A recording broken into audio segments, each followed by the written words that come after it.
Bonjour et bienvenue au podcast Confession de Petit Chris. Aujourd'hui, comme invité, on reçoit quelqu'un qui reste assez loin du Québec. On reçoit Akan. Salut Akan. Salut, c'est vrai.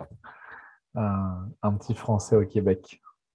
Exactement. Ben, c'est ça, je voulais commencer un peu comme ça, juste te présenter un peu, grosso modo, nous dire où tu en es aujourd'hui. Je survis à l'hiver québécois en direct. Mais non, je suis au Québec là depuis octobre à peu près. Et je suis aujourd'hui éducateur spécialisé au sein du CIUS. Et je travaille de manière un peu informelle avec Jessica sur les questions de la protection de l'enfance et de la DPJ. Et puis, je continue à m'investir en France sur toutes ces questions-là depuis la sortie de mon livre l'année dernière. Ce livre que nous avons ici. Donc, un très bon livre en passant que je conseille à tous. Donc, Enfants mal placés, disponible dans différentes librairies au Québec. Ouais. Félicitations en fait pour ça. C'est un très beau travail. Merci beaucoup. Premièrement, je pensais que j'avais entendu dire que tu étais au Québec pour le moment, mais je pensais que c'était comme temporaire. Est-ce que tu as décidé de déménager de manière permanente au Québec ou c'est... Ah, ça, c'est la réalité du terrain et de l'immigration. Pour l'instant, j'ai un permis vacances-travail qui est valable 2 ans. Et après, tout dépendra de beaucoup de choses. Si je me plais ici, et puis si les démarches administratives peuvent être faites, mais là, ça dépend plus de moi. Puis dans le fond, j'aimerais ça savoir un peu comment ton histoire avec les services pour les enfants, comment vous appelez ça en France? La protection de l'enfance. La protection, OK. Comment ça a commencé? C'était quoi ta dynamique familiale chez toi avant que tu sois placé? Il y a deux aspects à prendre en compte. Il y a le premier, celui que j'ai vécu, ma propre histoire. Donc, moi, j'ai été placé dès ma naissance, officiellement 1 an et demi, officieusement à 3 mois. Et donc, je suis resté en famille d'accueil. Aujourd'hui, on dit assistant familial en France, mais du coup, à cette période, c'était famille d'accueil pendant 15 ans. Ensuite, j'ai atterri en MEX, maison d'enfants à caractère social, c'est les foyers de groupe au Québec. Et puis après, en appartement éducatif. Et j'ai été placé parce que ma mère n'était pas en capacité de s'occuper de moi par rapport à son propre parcours. Et je ne connaissais pas mon père, donc il n'y avait pas de possibilité d'accueil au sein du côté paternel. Et par la suite, quand j'ai écrit mon livre, j'ai découvert un peu l'histoire familiale et j'ai découvert que l'héritage familial était les placements sur plusieurs générations. Donc un peu comprendre notre identité familiale et de savoir qu'en fait, il y avait eu ma grand-mère qui était placée, ma mère qui était placée, du coup, moi, j'ai été placé. Est-ce que ta mère avait été stigmatisée, étiquetée à l'hôpital juste avant que tu naisses? Parce que, en tout cas, c'est un phénomène qui se passe souvent au Québec, là. Les enfants qui sortent, chez nous, on appelle ça la DPJ. Les enfants qui sortent de la DPJ, souvent, ils sont répertoriés, là, même avant que le bébé naisse, puis il y a un travailleur social qui intervient assez rapidement dans le dossier. Est-ce que ça a été le cas pour ta famille? Oh. C'est une très bonne question. Je ne suis pas sûr qu'on ait cette pratique-là en France, ça ne me dit rien du tout. Et du coup, pour y répondre, non, je ne pense pas, pas du tout. Ça peut avoir, il peut y avoir un suivi si avant la naissance, il y a certaines problématiques dans la situation familiale et du coup, il y a déjà des travailleurs sociaux qui sont présents.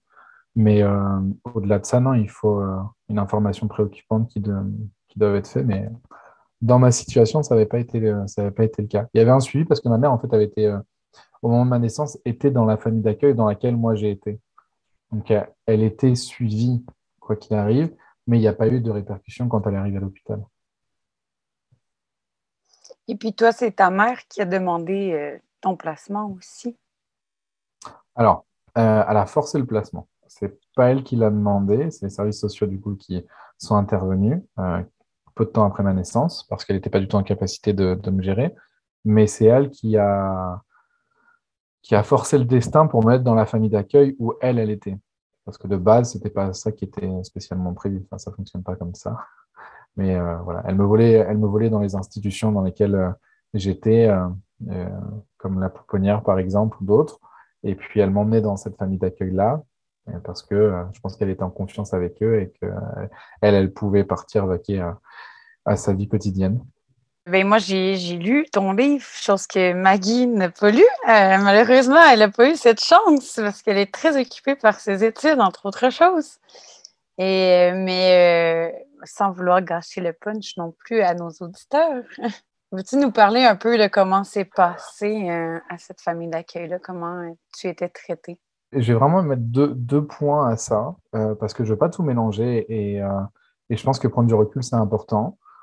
Quand j'étais enfant et adolescent, moi, cette famille d'accueil-là, même un peu plus tard en tant qu'adulte, c'était réellement une famille. Ça représentait la famille et je m'y sentais en sécurité. Je m'y sentais bien, j'avais l'amour pour toute cette famille. Quand je parle de famille, c'est vraiment la personne qui avait du coup l'agrément, son mari qui est décédé quand j'étais un peu plus jeune, ses enfants et les autres enfants qui étaient placés. Je parle vraiment de la famille d'accueil en globalité. Donc, en tant qu'enfant, moi, j'étais bien, c'était ma famille. Alors, je l'appelais pas maman, je l'appelais pas papa, je les appelais tata et tonton. Et donc, voilà, j'ai grandi jusqu'à mes 15 ans là-bas. Donc, on peut dire que j'ai été amené à avoir toute une éducation par rapport à tous ces membres de la famille. À certains moments, je me suis pas senti très bien. J'en parle dans le livre où il y a eu des événements quand même assez tragiques qui se sont déroulés avec certains morts, avec de la violence que j'ai mal vécu, mais que je comprenais pas entièrement parce que j'avais que ce cadre familial-là aussi comme exemple. Donc pour moi, c'était de la normalité, mais je sentais qu'il y avait quelque chose qui n'allait pas. Et par la suite, quand j'ai commencé quand je suis sorti de cet environnement-là et que j'ai découvert d'autres choses, j'ai compris que j'étais pas dans une vie qui était adaptée aux besoins de l'enfant et à ce qui j'étais. Comment dire je peux pas rejeter tout ce qui s'est passé. J'ai compris par la suite qu'ils étaient maltraitants avec moi. Il y a eu de la violence physique, psychique, mais ils m'ont aussi apporté certaines valeurs. Et c'est pour ça que je veux pas non plus juste dire que c'était des personnes horribles. Ils ont fait des choses qui n'avaient pas à être faites et qui sont interdites par la loi. Et en même temps, ils m'ont permis aussi de grandir sur d'autres plans. Donc il y a une sorte de balance, si on peut dire ça comme ça. Puis, t'avais quel âge quand tu as réalisé qu'il y avait quelque chose de plus ou moins normal? Les premières fois que j'ai commencé à ressortir ça, c'était quand j'avais 10-11 ans. Quand tu es enfermé à l'extérieur en plein hiver, quand tu es interdit de pouvoir manger ou quand tu dois copier des lignes à répétition, que tu es toujours dans la sanction, que tu es séquestré dans certains endroits. C'était les sanctions qui étaient à la maison. Donc à ce moment-là, pour moi, il y avait une part de normalité, mais à l'intérieur de moi, par rapport à ce que je pouvais percevoir de l'extérieur, je me disais qu'il y avait quelque chose qui n'allait pas. Et le jour où je l'ai un peu extériorisé, je l'ai pas verbalisé à quelqu'un d'autre en dehors. J'ai fait ce que des gens ont déjà pu faire, une tentative de suicide. Mais pas. Alors, quand je l'ai faite, l'idée, c'était pas de mourir, entre guillemets, parce que ça peut faire peur quand on dit ça. C'était pour avoir la paix. Je cherchais la paix intérieure. Je voulais pouvoir me reposer. Et ça, j'en ai fait une quand j'avais 13-14 ans. Moi, l'idée, c'était vraiment d'être au repos et de plus subir ce qui se passait à la maison. Puis quand tu as essayé de faire cette tentative-là, comment ils ont réagi? Euh, Aujourd'hui, j'ai envie de te dire avec une manière assez spéciale, quand en fait, la famille d'accueil, donc la femme qui s'occupait de moi, qui avait l'agrément, a eu un cancer, a eu pas mal de complications, et donc elle avait une trousse à pharmacie avec beaucoup de médicaments. Quand on parle de beaucoup, c'est une grosse trousse à pharmacie, hein, de passer 7-8 médicaments, je crois, à prendre par jour. C'était assez énorme. Et donc, j'avais pris plusieurs tablettes de ces médicaments. Je pourrais pas te dire quoi. Moi, j'ai ouvert la trousse à pharmacie, j'ai pris et j'en ai pris plusieurs. Et en fait, au moment où je les prends, j'ai une prise de conscience en me disant, mais j'ai pas envie de mourir. Je pense que j'ai plein de choses à vivre dans cette vie. Et donc, je cours voir Tata, ce que j'appelais Tata à l'époque. Et je me rappelle encore de cette scène. Elle était dans le salon, dans son fauteuil. Et je lui dis, Tata, il faut que tu dises un truc. J'ai pris les médicaments. Et elle m'a dit, va me chercher la trousse et montre-moi. Donc, je lui montre. Et puis, en fait, là, je me fais disputer. Et elle me dit, va chercher du lait. Elle me fait boire, je crois, 2-3 litres de lait. Et elle me dit, pendant 24 à 48 heures, tu ne dois pas bousculer quelqu'un, tu ne dois pas frapper quelqu'un, tu ne dois pas dire un gros mot, sinon tu vas mourir. Et moi, à ce moment-là, je pensais que c'était ça la solution pour ne pas mourir. Et donc, je pense que j'ai dû faire 24 à 48 heures, mais d'une telle gentillesse. J'ai esquivé tout le monde au collège, tout ça. Voilà comment ça a été traité. C'était-tu des anticoagulants que tu as pris? Ça me fait penser un peu à ça, ça ressemble à ça. J'ai aucune idée de ce que j'ai pris, mais vraiment aucune idée. En tout cas, ça me fait penser, mettons, là, je connais des gens qui sont hémophiles, puis eux autres, c'est un peu ça, tu sais. S'ils mangent un coup, ils n'arrêtent pas de saigner. Fait qu'eux autres, il faut qu'ils se protègent à l'extrême, là. Comment ça s'est passé ensuite? As-tu eu un suivi en psychiatrie? Elle n'a pas appelé non plus le centre antipoison ou le pharmacien. Il y aurait peut-être eu un antidote quelconque. Non, juste le lait et rien d'autre par la suite. C'était une famille cette personne avait beaucoup de charisme. Et alors, on parle de quelqu'un qui était dans la cinquantaine, soixantaine, et du coup, qui travaillait avec son propre vécu. Elle n'avait pas des formations comme on peut avoir aujourd'hui, je pense, dans l'accompagnement des jeunes. Et qui avait été éduquée par des parents qui avaient été durs, et du coup, elle voulait donner cette éducation-là à ses enfants et aux enfants qu'elle accueillait. Donc, euh, c'était un peu elle m'éduquait à la dure. Et donc, au-delà de ça, par rapport à son métier, très régulièrement, elle verbalisait le fait que elle rendait pas compte à ses chefs et qu'elle n'avait pas envie, qu'elle faisait pas d'écrit, qu'elle faisait pas de rapport parce que elle avait pas envie. Et puis, enfin, moi, elle me disait, je dis à mes chefs que je les emmerde et puis c'est comme ça que ça se passe et de toute façon, ils acceptent. Donc, voilà, je pense qu'ils n'ont jamais été mis au courant de ce qui se passait. De toute façon, ils ne savaient pas ce qui se passait à la maison. Donc, voilà. OK. Fait que dans le fond, ça, c'est arrivé, puis c'est vraiment resté dans ta famille, entre toi et elle. Puis ensuite de ça, comment ça s'est passé pour le reste parce que je sais que tu vas aller aussi en foyer de groupe. Fait que j'imagine que les problèmes de comportement, ils ont probablement empiré suite à ça. Non, j'y suis allé parce qu'en fait, sa maladie a continué à se développer de manière assez grave, avec plusieurs allers-retours à l'hôpital. Et surtout, elle a eu un lit d'hôpital à la maison, elle avait des poches, et en fait, c'est nous qui nous en occupions. Moi, je me rappelle que je mangeais pas en fait au collège, je mangeais à la maison. Et donc, c'est moi qui s'en occupais le midi, la nuit, c'est moi qui s'en occupais, c'est moi qui l'a changé. Alors, pas tout seul, hein. Quand je dis c'est moi, c'était sur ces temps-là. Le reste du temps, le soir, il y avait une infirmière, et le reste du temps, il y avait aussi les autres personnes de la famille qui intervenaient. Donc, je n'étais pas le seul à porter ça, mais quand même, pendant une grosse période. Et en fait, un jour, elle m'a demandé de venir, et puis elle m'a dit, bah voilà, Akam, je me vois mourir, du coup, tu vas partir en foyer, et je vais te trouver le meilleur foyer qu'il y a, et puis si ça va mieux et quand ça ira mieux, tu reviendras à la maison, tu reviendras quand tu auras 18 ans, et voilà. Donc pour moi, ça a été un moment très très compliqué à vivre parce que c'est comme si que j'étais abandonné, parce que même si aujourd'hui, quand j'explique mon histoire, il y a beaucoup de gens qui peuvent être heurtés et de se dire mais comment c'est possible qu'un enfant puisse vivre ce genre de choses, à ce moment-là, pour moi, c'était la famille que j'aimais. Donc voilà, ça a été un moment qui a été très violent, et pour dire, encore aujourd'hui, je me rappelle du jour où je suis parti, c'était le 3 juin 2007 à 15 heures. Donc c'est pour dire à quel point ça m'a marqué. Et c'est vraiment pour ça que je suis parti. C'est pas parce qu'il y a eu des phénomènes de comportement ou autre. Non. Il y a eu un moment donné où j'ai voulu partir de la famille d'accueil parce que j'en pouvais plus de cette violence.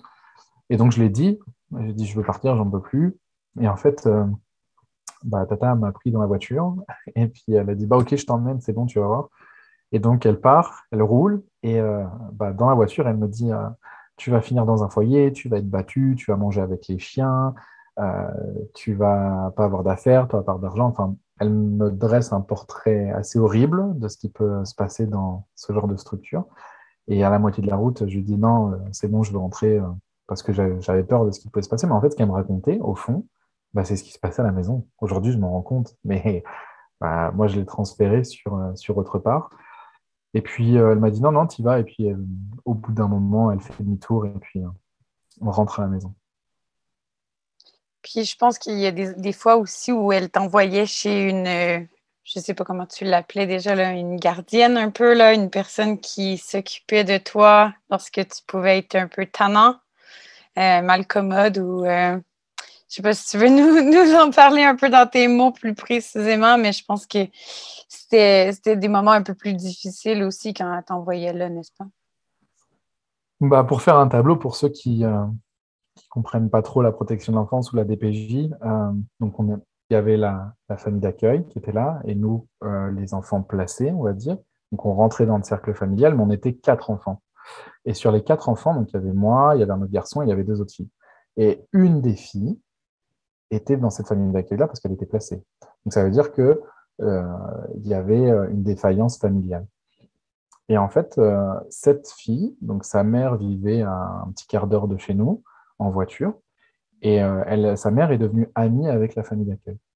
Et quand nous, euh, pour la famille d'accueil, on déconnait, on était envoyés dans cette famille. Alors rien que cette situation-là, rien que ça, mais je me suis rendu compte qu'il y a très peu de temps quand même. Euh, c'est pas possible. On ne peut pas être envoyé chez une famille, c'était illégal d'ailleurs, mais on ne peut pas être envoyé dans la famille de quelqu'un qui est placé déjà, ça pose problème. Mais ce qui s'y passait dans cette famille, c'était incroyable. Et pas incroyable de manière bénéfique, c'était incroyable dans le sens où il y avait beaucoup de violence.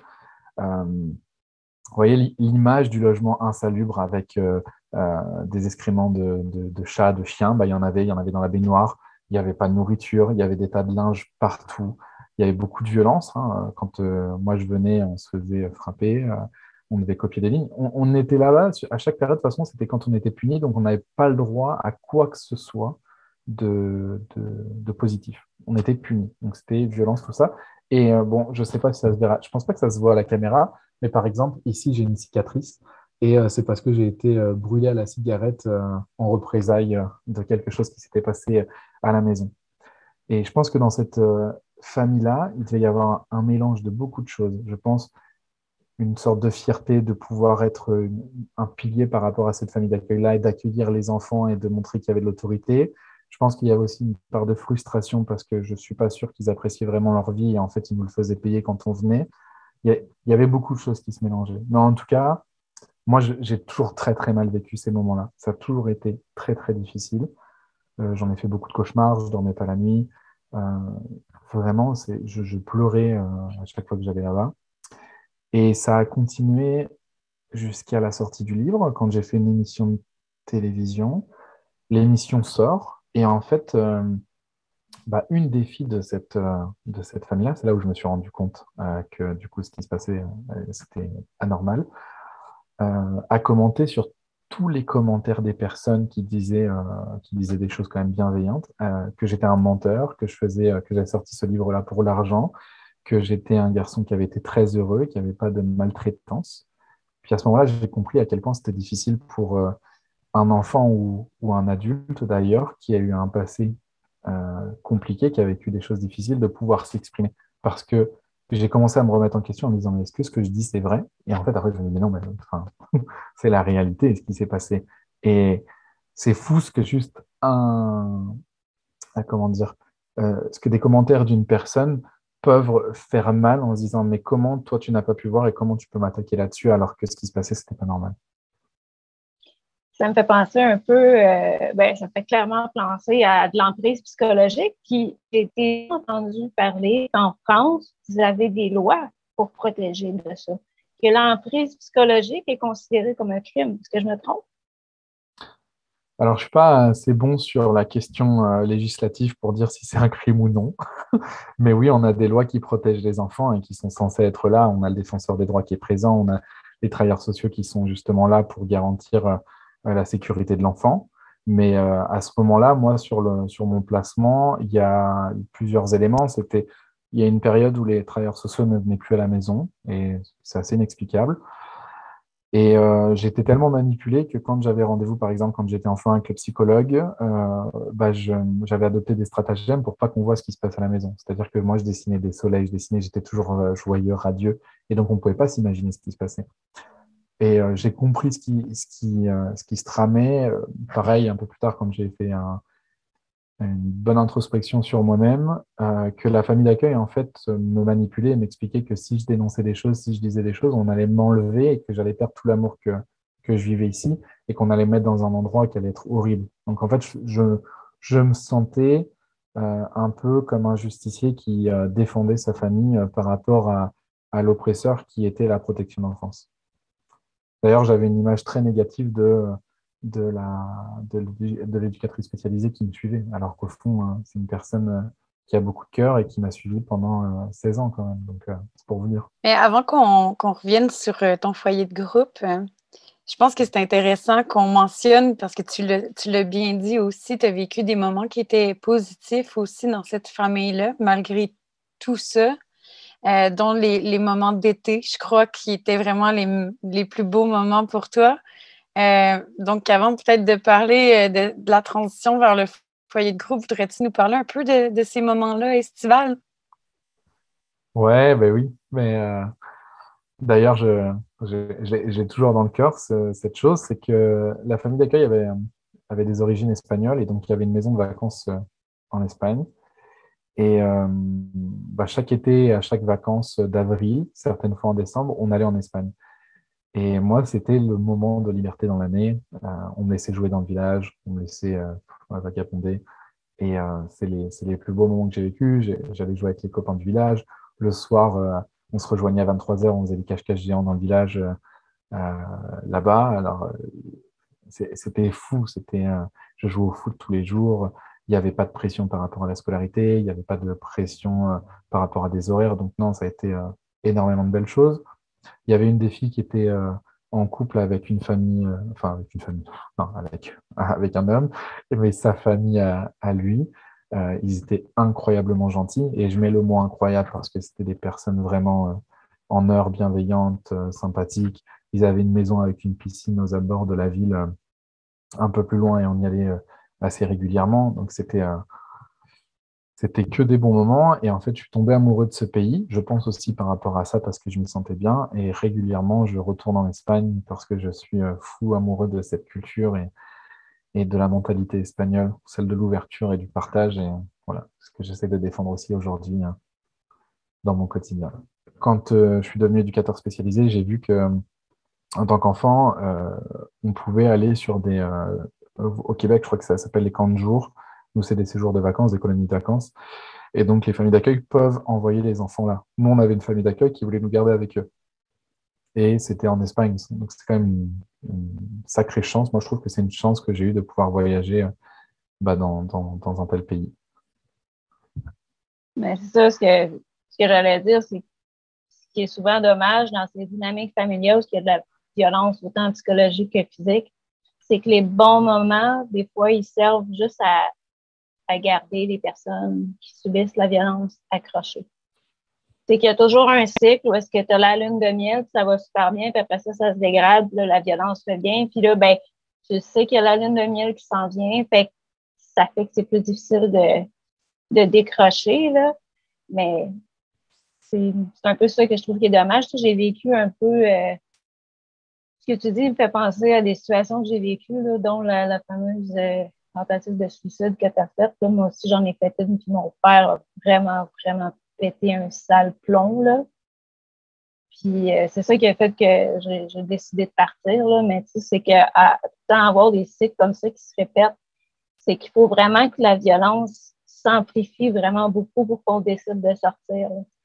Fait que c'est ça qui fait que. Puis, tu sais, souvent, quand on essaie de faire voir, c'est comme, j'essaie de faire voir à ma mère que mon père n'est pas normal, tu sais. Puis que ça dépasse beaucoup l'anxiété puis les problèmes de gestion de colère usuels qu'on peut voir, là.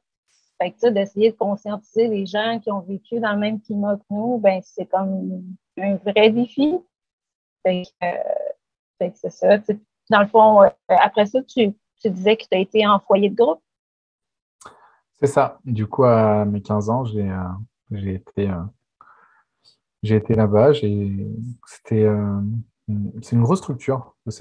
Elle existe toujours d'ailleurs. C'était une grosse structure avec 4 groupes en tout, 5 groupes, pardon, qui allaient de 2 ans à 21 ans, enfin 18-21 ans. Et moi, j'étais sur le groupe des adolescents. On était une dizaine dessus. Et puis, j'ai commencé dans une chambre, on était 3. Et après, j'ai été dans une chambre où on était 2. Et c'est là où j'ai découvert ce qu'était un peu la vie. Alors, ça peut paraître très simple hein, de dire un mot en 3 lettres, mais réellement, j'ai découvert la vie. Ce que c'était de pouvoir s'amuser, ce que c'était de pouvoir profiter, d'être soi, de pouvoir dire je. C'est des choses des fois qui paraissent banales, mais quand on n'a pas eu l'occasion de s'affirmer sur sa propre identité, bah, à ce moment-là, c'était quelque chose d'assez fort. j'ai pu avoir le droit d'aller voir des gens à l'extérieur, de pouvoir aller au cinéma, de pouvoir manger des kebabs, enfin, des trucs vraiment simples de la vie de tous les jours, mais qui ont changé un peu le cours de mon existence. Et j'ai fait des rencontres qui étaient incroyables. Alors là, j'en parle positivement. Il y a aussi des points qui sont négatifs parce qu'en tant qu'adolescent, en tant qu'enfant, de vivre dans un groupe avec 10 autres enfants, avec des éducateurs spécialisés qui changent tous les jours, c'est quand même quelque chose qui est très violent. Il se passe de la violence, il y a quand même pas mal de bagarres, il y a quand même des crises. On entend des histoires très lourdes, hein. Ça, il faut savoir encaisser, hein. C'est pas tout le monde. Enfin, des fois, je parle à des gens autour de moi et puis il y a un cocon familial qui est stable et tant mieux. Mais pour un enfant qui vit avec plein d'autres enfants comme ça sans ses parents, c'est quelque chose qui est quand même assez douloureux.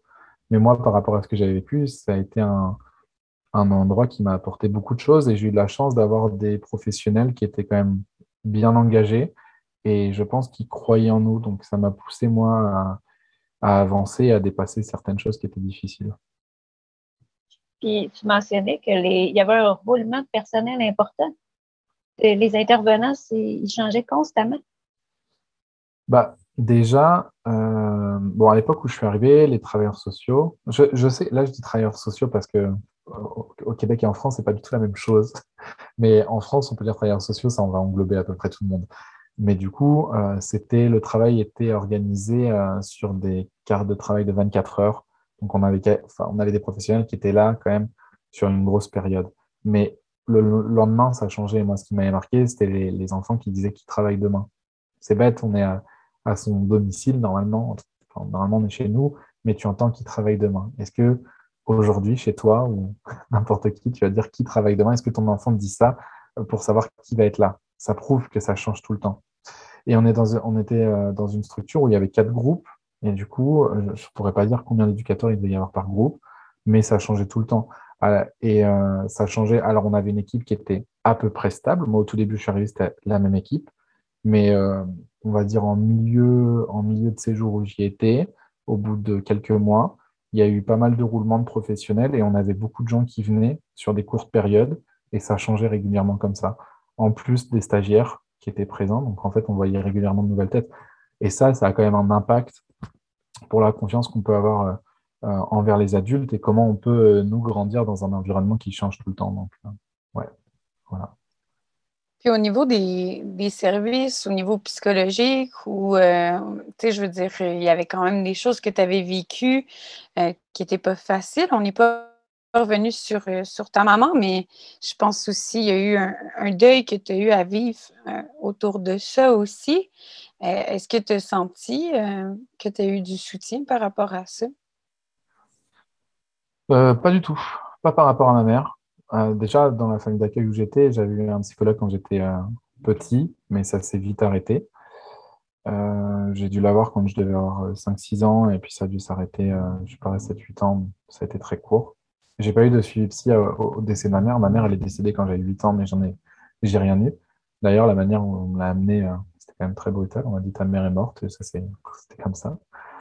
Et donc, rien du tout après. Les premiers suivis psy que j'ai eu ensuite, c'était quand je suis arrivé dans les foyers de groupe, donc euh, là au foyer. Et je l'ai vite arrêté parce que la professionnelle qui était en face de moi, je lui avais confié des choses que je ne voulais pas qu'elle communique aux éducateurs. Et en fait, quelques jours après lui avoir commencé à communiquer des informations, il y a un éducateur qui me les a ressorties. Et là, il y a quelque chose qui s'est brisé en moi et je me suis dit, mais je ne vais plus parler. Et donc, j'ai arrêté ce suivi-là. Et voilà, j'ai fait face après tout seul.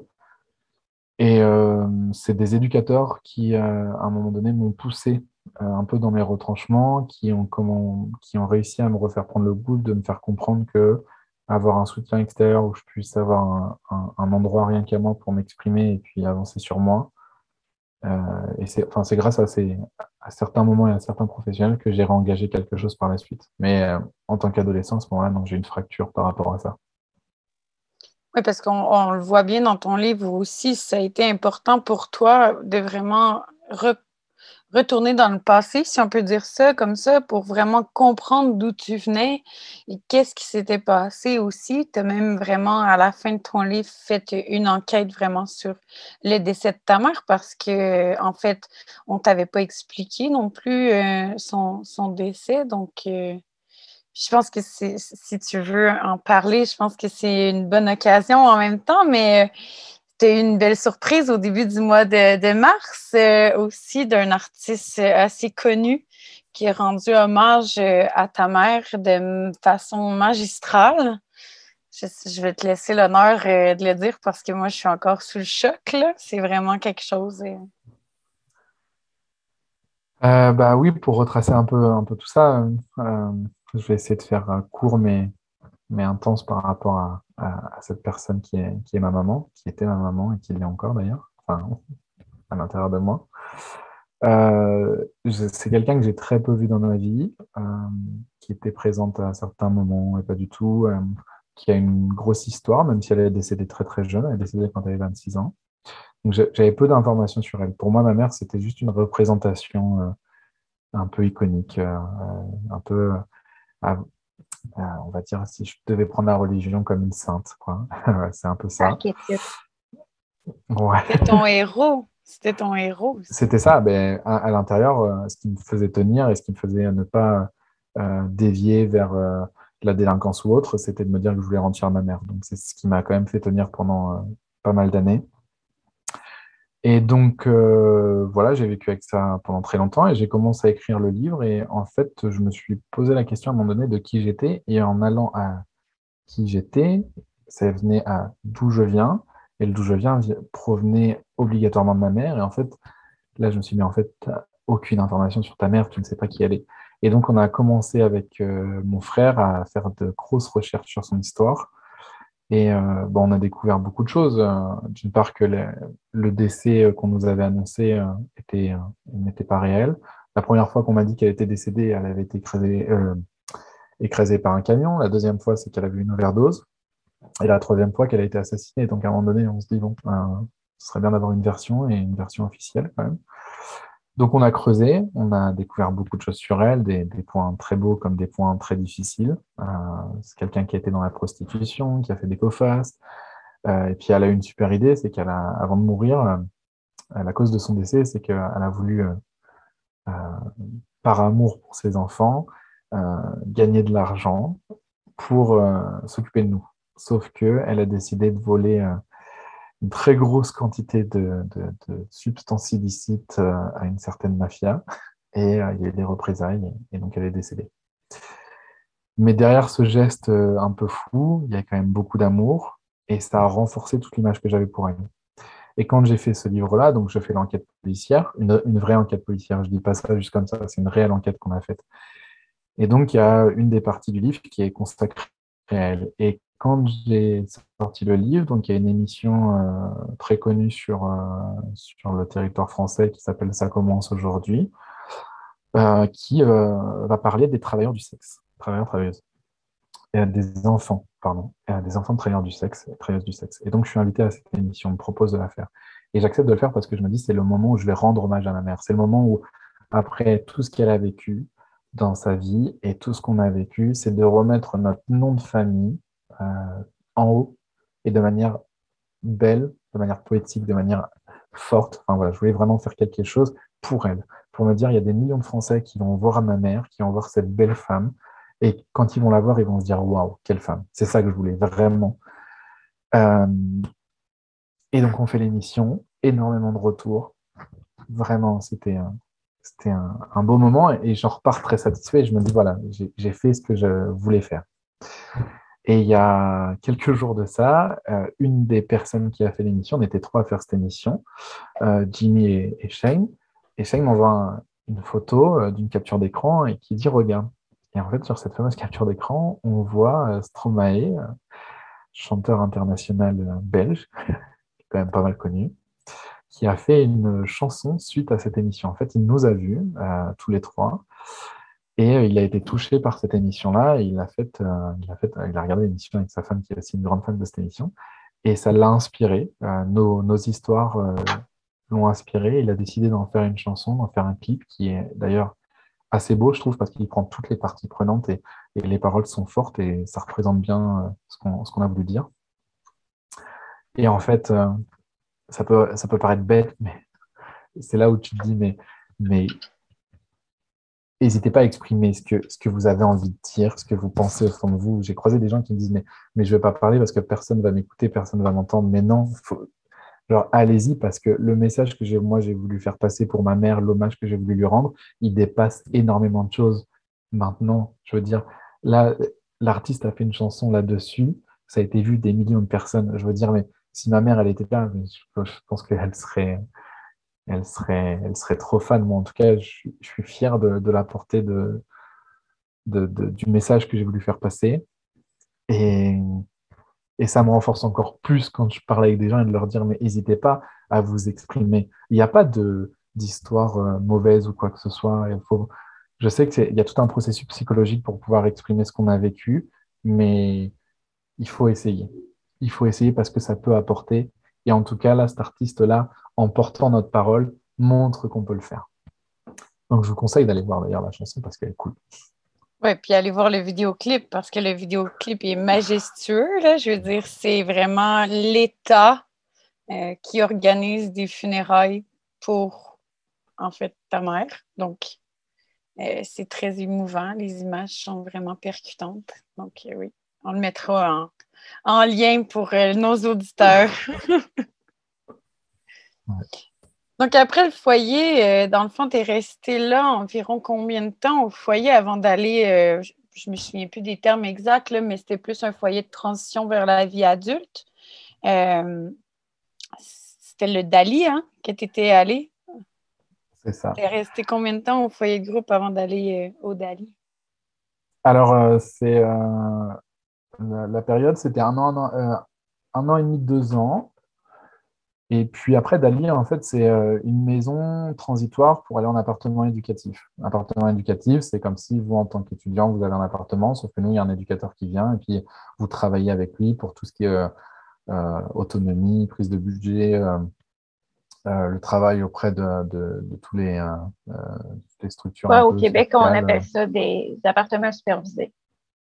Ok, Ouais. ouais, je ne savais pas. Et ben voilà. Et ben nous, c'est un appartement éducatif. Et donc, voilà, j'ai eu un accompagnement jusqu'à ma terminale. Nous, c'est le lycée, juste avant d'entrer à l'université.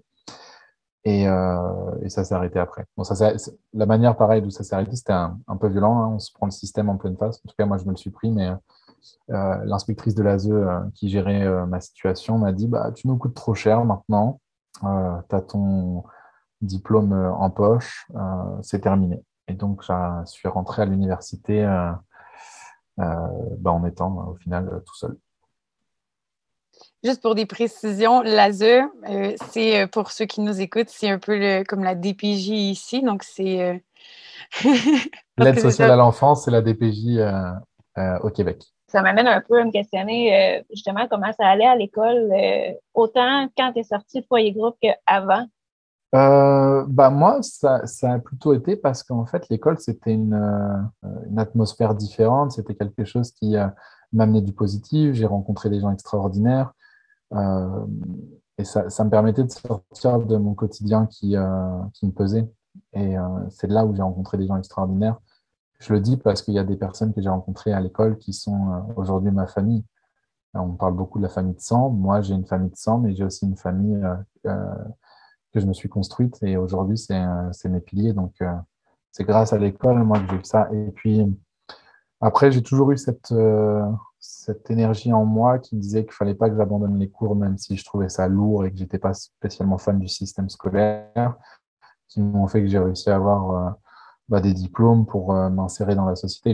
J'avais je pense, la chance d'avoir justement ces gens que j'avais rencontrés qui montraient ce qu'était la réalité de la vie active et qu'il fallait que je me bouge pour essayer de m'en sortir parce que je voulais pas être dépendant de la société de l'autre côté, être un poids. Je voulais vraiment pouvoir avancer et rendre fiers les gens qui m'ont accompagné. Donc voilà, je me suis toujours battu pour m'en sortir. Puis là, au début, tes études, c'était pas en éducation spécialisée au tout début. quand tu étais au Dali, c'est ça? Tu avais commencé des études pour devenir entraîneur sportif. Si ma mémoire est bonne, c'est bien ça? Je voulais faire de l'événementiel sportif parce que Événementiel sportif. ouais, j'ai toujours adoré le sport.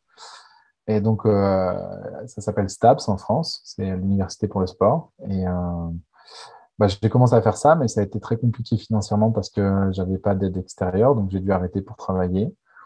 Et j'ai travaillé à côté dans l'animation pendant plusieurs années. Animation, donc, je sais qu'ici, le système est différent, mais nous, on a le BAFA, c'est un brevet pour accompagner les enfants.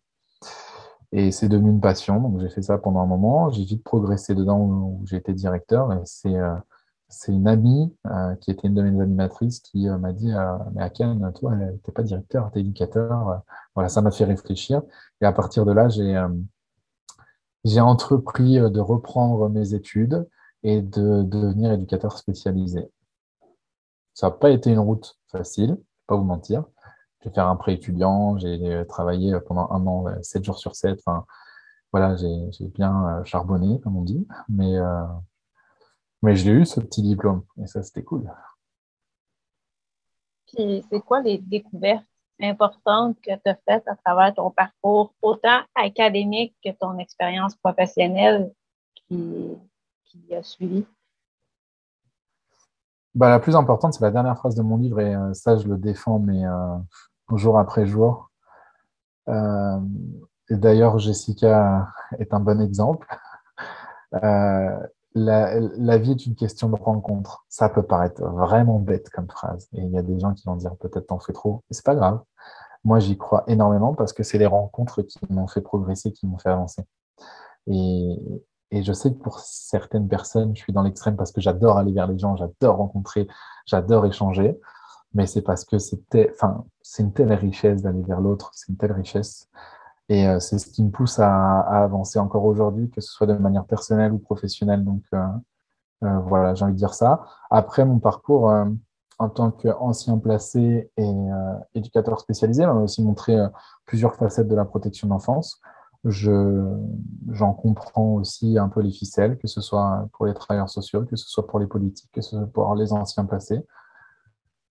Je suis quelqu'un qui n'est pas euh, à fond sur la critique. Ce qui me désole aujourd'hui, c'est qu'on est un peu obligé de passer par des thématiques chocs pour essayer de faire avancer ce sujet de la question de la protection de l'enfance et de l'accompagnement des enfants.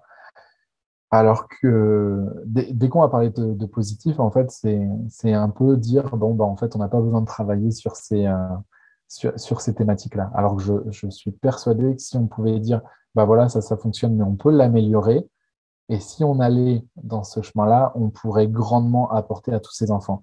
Et je continue mon propos en, en voulant faire part de quelque chose qui a toujours été très lourd et que j'en sors maintenant, mais c'est la stigmatisation qu'on a quand on est enfant placé par la société. Je l'ai vécu en tant qu'enfant et en tant qu'éducateur spécialisé, je l'ai vécu à de nombreuses fois quand je pouvais organiser des sorties ou autres et que j'expliquais qui j'étais, la structure. On disait, ah, c'est le gamin de foyer, du coup, c'est des cassos, ou alors c'est des délinquants, ou alors ils vont foutre le bordel. Enfin, je ne sais pas si ça se dit au Québec, foutre le bordel, mais Nous autres, on c'est dit des petits Chris. des petits cris. Pas mal. Mais du coup, voilà, et tu te dis, mais en fait, on te met dans une case, alors qu'en fait, tu restes un être humain, et c'est dingue.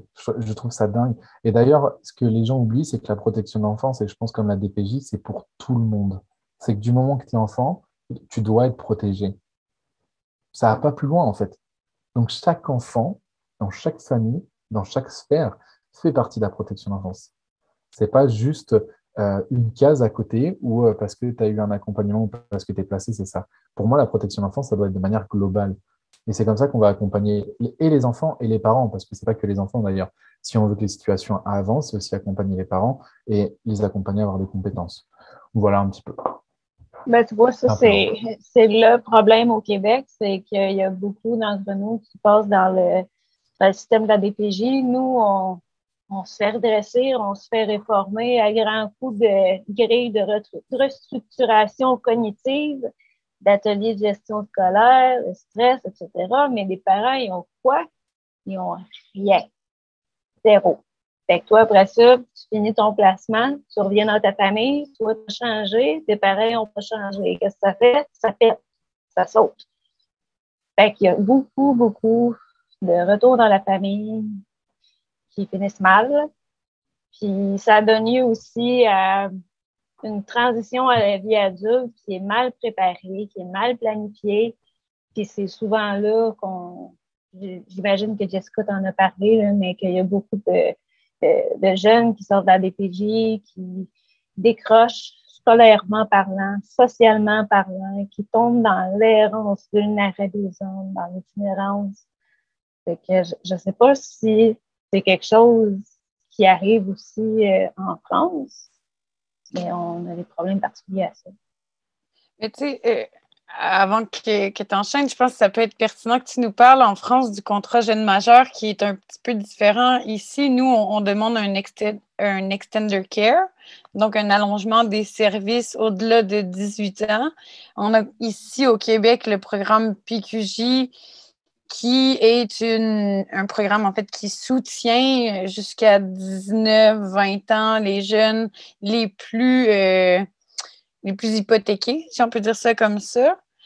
Tandis que vous, en France, c'est assez récent, le contrat jeune majeur. Toi, ça a été coupé un peu drastiquement, là. C'est ce que tu nous disais tout à l'heure. Veux-tu nous parler un peu de comment ça fonctionne, là, ce contrat jeune majeur-là en France? Bah nous, la France, elle est découpée en plusieurs départements et c'est les départements qui vont gérer ça. C'est plus l'État. Et donc, de ce fait, bah, ça coûte de l'argent et selon les départements et le nombre de mineurs qu'il y a qui sont pris en charge, ça peut être compliqué. Il y a un aspect financier qui est assez important et puis il y a aussi le département, la politique qui va engager. Parce que chaque département a une politique différente, que ce soit de droite ou de gauche ou du centre, c'est pas la même chose. La chose à savoir, c'est que normalement, c'est inscrit dans les textes de loi qu'il devrait y avoir un accompagnement jusqu'à 21 ans. Mais ça reste, en fait, aujourd'hui, ce qui me gêne, c'est qu'on parle de contrat. On met un contrat sur la tête du jeune et que tu dois remplir certaines conditions pour pouvoir y avoir accès. Et ça fait plusieurs années qu'on est plusieurs anciens, même des professionnels, à militer pour arrêter ce genre de choses et vraiment accompagner jusqu'à l'insertion de l'enfant. On ne demande pas jusqu'à 30 ans, mais il faut regarder juste une certaine réalité. Aujourd'hui, les jeunes qui ont la chance de pouvoir rester dans leur famille, d'avoir un endroit sécurisant et sécurisé et qui peuvent du coup après ressortir, enfin en sortir convenablement. Nous, c'est pas le cas. Mais je veux pas non plus jeter un caillou comme ça dans la mare. Il y a une réalité. On a des départements en France qui vont même jusqu'à accompagner jusqu'à 25 ans. Et ça, c'est quand même une chance. Il y a des départements qui arrêtent à 18 ans. Et ça, c'est quand même un lourd fardeau pour les gamins. Je dis gamin, je suis désolé, c'est juste pour dire qu'à 18 ans, en fait, je pense que la majorité des jeunes, on ne sait pas ce qu'on a envie de faire dans la vie et on n'est pas prêt à affronter seul tout ce qu'il peut y avoir comme objectif à réaliser. Et pour développer un peu la chose, ce qui se passe, c'est qu'en fait, on doit remplir plusieurs critères, c'est-à-dire qu'il faut qu'on ait un projet scolaire, il faut qu'on ait un projet d'insertion, et voilà. Et ce qui s'est passé pendant plusieurs années en France, c'est que pour les départements qui accompagnent jusqu'à 18 ans, les structures d'accueil, en fait, poussaient les jeunes à dès 16 ans à faire une voie professionnelle pour avoir un diplôme qui puisse, du coup, à 18 ans, le rémunérer et avoir une porte de sortie. Mais ça veut dire qu'on pouvait pousser un jeune, par exemple, à aller en boulangerie alors qu'il avait des capacités et l'envie d'aller en médecine. Mais la médecine va durer 8 années d'études, par exemple. Et donc là, on pouvait briser des parcours, on pouvait briser des personnes parce qu'ils n'avaient pas envie de faire ça, qu'ils n'étaient pas prêts à faire ça. Donc voilà. Et là, depuis, on va dire 3-4 ans, il y a une réelle mobilisation et il y a des lois qui sont en train de passer justement pour l'accompagnement des jeunes majeurs. Et ça, on est vraiment sur une grosse évolution. Et d'ailleurs, sur les prochaines assises de la protection de l'enfance, ils vont parler justement de cette question de la majorité. C'est un peu les mêmes enjeux ici aussi qu'on a, là. on avait rencontré aussi un groupe de jeunes Français qui étaient venus nous rencontrer lors de notre colloque d'été en 2019. Puis on en avait aussi discuté. Puis justement, de cette réalité-là aussi qu'on place les jeunes dans des chambres d'hôtel en France. Aussi, chose que nous, on ne vit pas ici, mais peut-être que ça a un lien aussi avec les contrats jeunes majeurs, là, la pénurie de places où envoyer les jeunes aussi. Là, je ne veux pas faire une généralité parce que je ne suis pas non plus au point sur toute la situation en France en général. Ça représente quand même des milliers d'enfants. Là, moi, ce que j'ai vécu en tant qu'éducateur spécialisé, ce que j'ai vu, c'est qu'on a beaucoup de départements qui ont placé les mineurs non accompagnés dans les hôtels. Et ça, c'est inacceptable parce qu'il n'y avait pas d'accompagnement et on avait des jeunes qui étaient totalement laissés à l'abandon. Et là, on parle d'hôtels, mais il y avait aussi dans les foyers de jeunes travailleurs, il y avait aussi dans des auberges de jeunesse. Et ce qui s'est passé, ce qui a fait bouger les choses, alors que l'État avait été alerté de la situation quand même. C'est là où euh, moi, je trouve que c'est quand même grave et qu'on attend qu'il y ait des situations qui soient intenables et horribles pour que ça bouge. Mais il y a eu des jeunes qui sont décédés dans des hôtels et c'est ce qui a fait qu'une loi est passée en interdisant le placement dans les hôtels. Oui, c'est souvent comme ça, malheureusement, que l'État réagit. C'est quand il arrive des grosses. Nous autres, au Québec, il n'y a pas si longtemps que ça, on a eu le cas d'une fillette, puis elle avait essayé de chercher de l'aide vraiment souvent, vraiment à répétition, auprès de plusieurs. Elle avait un dossier à la DPJ, puis ça a traîné en longueur, puis finalement, elle est décédée. Fait que, c'est souvent malheureusement comme ça que ça fonctionne. Comme là, en ce moment, ce qu'on a vécu aussi avec la pandémie, c'est que justement, on aurait eu besoin de l'extended care pour tous les jeunes qui sortent à 18 ans. Avec la pandémie, nous, c'était le bordel partout. Les organismes communautaires, ils étaient plus capables de fournir à la demande parce que leur budget se voyait de plus en plus diminuer depuis plusieurs années. Là, en plus, avoir acheté des masques, du Lysol, plein de choses de plus à gérer pour la pandémie, mais ça fait que récemment, j'ai su qu'ils avaient fermé des lits, justement, qui ne peuvent plus, il y a un paquet de jeunes qui ne peuvent plus accueillir parce qu'ils n'ont plus les moyens.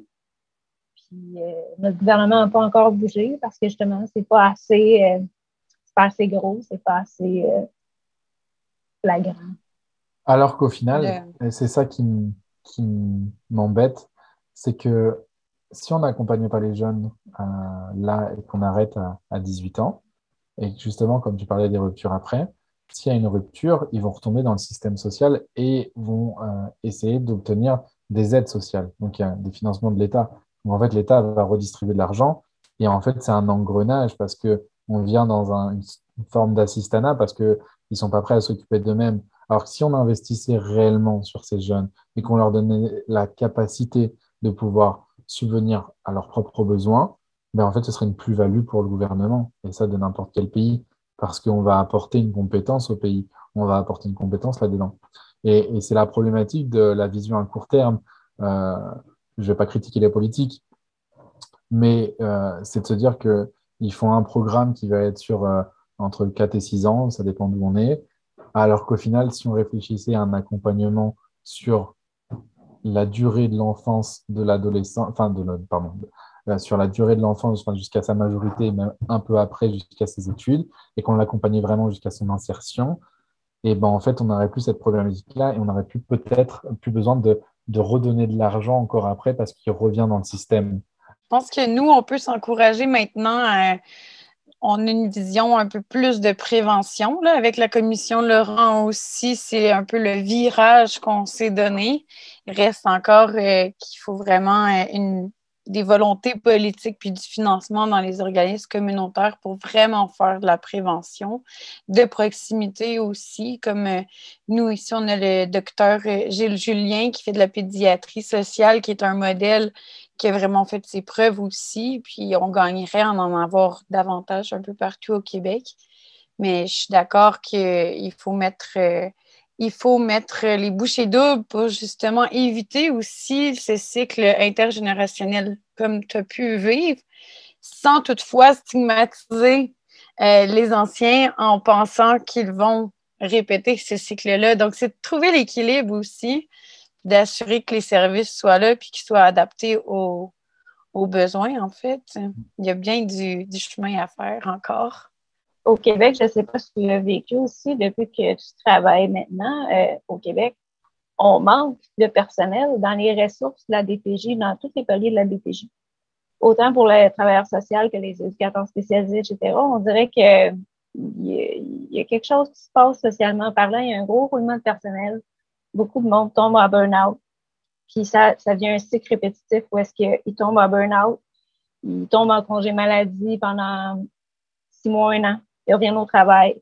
Il reste 2 mois, il retombe en burn-out, il retombe en maladie, ils reviennent, etc. Puis ça continue comme ça. Est-ce que toi, tu as conscience de ça en ce moment dans les milieux que tu fais au Québec?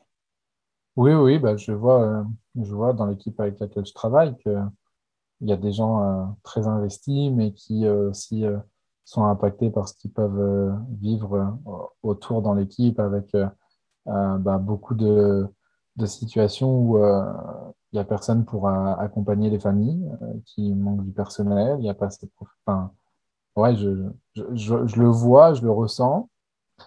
Et je sens qu'il y a aussi une lassitude et puis une pression qui se met dans les familles que moi-même j'accompagne, où j'ai eu des familles pendant très longtemps qui n'ont eu personne alors qu'ils en avaient besoin.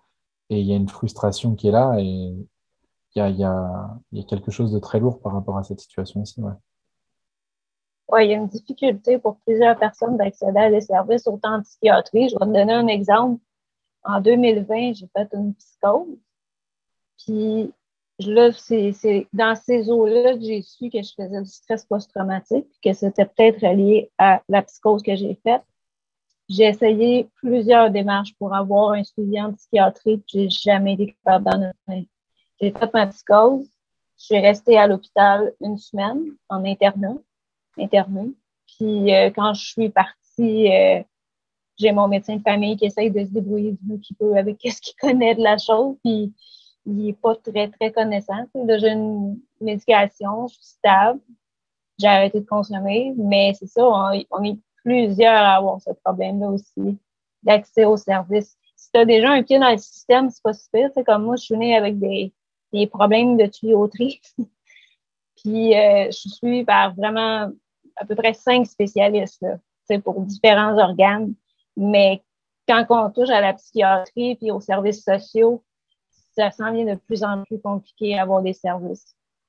Moi, de ce que j'ai pu en voir, c'est que sur les structures d'accompagnement, ça dépend, par exemple, dans le champ du handicap, il y a des longues listes pour avoir un accompagnement adapté et la bonne personne. Il y a quand même énormément d'attentes. Ça, je l'ai vécu en tant que professionnel. Après, pour avoir un suivi en psychologie, il y a des endroits quand même où on peut être accompagné de manière, euh, comment dire, non, pas, j'ai mal débuté ma phrase, mais moins cher que à d'autres endroits qui sont faits exprès. Donc ça, c'est plutôt cool. Il y a quand même des choses qui sont faites pour les jeunes en difficulté. La plus grosse difficulté, c'est de savoir que ça existe. Voilà. Après, aujourd'hui, en France, et ça, je le sais par mes amis ou alors les gens que je connais du milieu, qui a aussi des difficultés par rapport aux professionnels, il y a une sorte de crise, j'ai l'impression, du social, où bah, les gens sont mal rémunérés. Il y a quand même des violences institutionnelles assez importantes et du coup qui quittent les structures et on a une grande difficulté du coup à recruter. Euh, donc voilà un petit peu l'état des lieux. Moi, je sais pas du coup par rapport au Québec, enfin ce que je ressens en étant présent ici, c'est que je pense que c'est plus facile d'avoir un accompagnement en France qu'au Québec dans le système de la santé. Maintenant, est-ce que c'est aussi simple que ça pour tout le monde? Là, je peux pas m'exprimer pour toute la France. C'est pas possible. Ça m'amène un peu à te demander, as-tu eu une approche particulière qui a eu un impact significatif pour toi?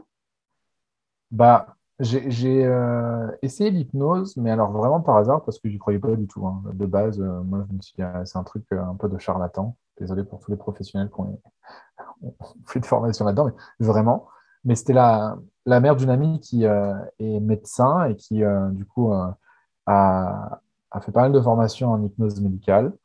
Et j'ai des douleurs à la nuque, enfin, j'avais des douleurs à la nuque depuis des années et des années. J'avais été voir ostéopathe, kiné, magnétiseur, enfin, beaucoup de professionnels et la douleur toujours présente. Et en fait, je lui en parle. Je lui dis, mais là, j'ai vraiment trop mal. Est-ce qu'il n'y aurait pas un médicament pour que ça me calme?